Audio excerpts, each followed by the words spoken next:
Marcus Garvey once said, "A people without the knowledge of their past history, origin, and culture is like a tree without roots." We as people and as nations would not be where we are without our past. For us, America is a relatively young nation, so you may think there isn't much past to look back on. But there was something before America. There was the Native Americans, Great Britain, Rome, Greece, Persia. Just because our history is short doesn't mean our culture is shallow. On the contrary, our culture and every other culture there is or was is based off the cultures that came before it.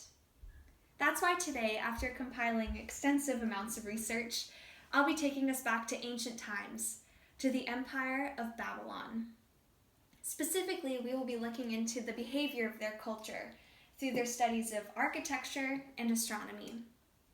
As with any project, we'll start from the ground up, Babylonian architecture. From the outside of the city, any visitor could see its magnificent design. According to an article by National Geographic, the Ishtar Gate, which was one of 8 total gates to the city, was constructed of blue brick, and it had designs of dragons and other creatures all across it. These opened to the processional way, which was a sort of road that led to their temples and palaces and the rest of the city. Inside the city, there is also the Edamananki, which was a ziggurat, a sort of pyramid structure that had a temple at its top. This temple was dedicated to their central god, Marduk. There's also the Hanging Gardens of Babylon, which, according to the documentary Secrets of the Dead, The Lost Gardens of Babylon, Stephanie Daly says was a really extraordinary garden. Because this ancient people was not only able to design it as a pretty garden, they were able to sustain trees and other plants on its support pillars from above. This wasn't just a work of architecture, but a work of art and complete brilliance. Babylonian culture was constantly challenging its limits and pushing every limit it met over the edge.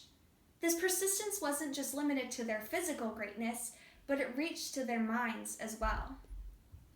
Moving from the outside in, we reach our next point, the Babylonian study of astronomy.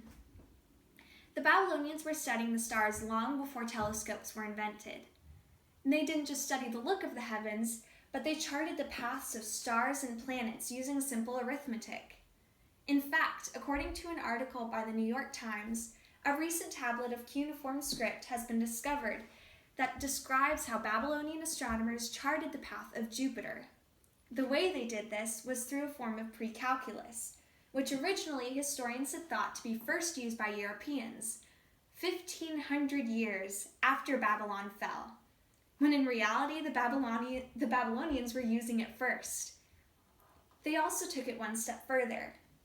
They moved into astrology. They turned to applying the movements of the heavens to their everyday lives, believing that comets, eclipses, and everything else that happened to be the actions of their gods.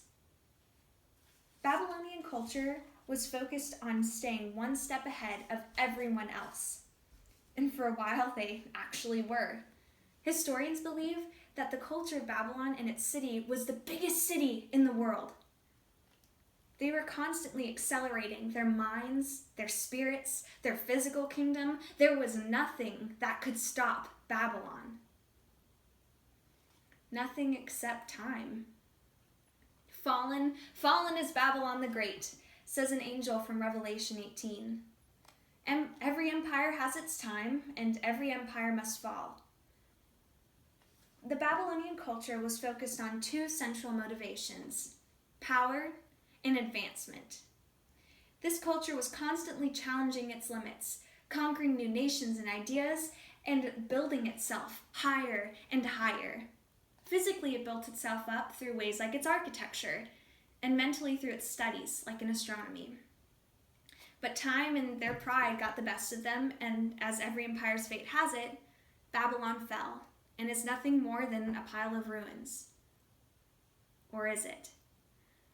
Good or bad, Babylon left behind a part of its culture that is now part of every culture we see today. Who knows? America may not even be America if there hadn't been a Rome or Persia or Babylon that came before it. Someday, America may just be another name on that list. We don't get to decide if we're going to be here in 100 years, just like the Babylonians couldn't decide. But we do get to choose what we're going to leave behind. Good or bad, ruins or a big city, there will be something left behind. That's our job.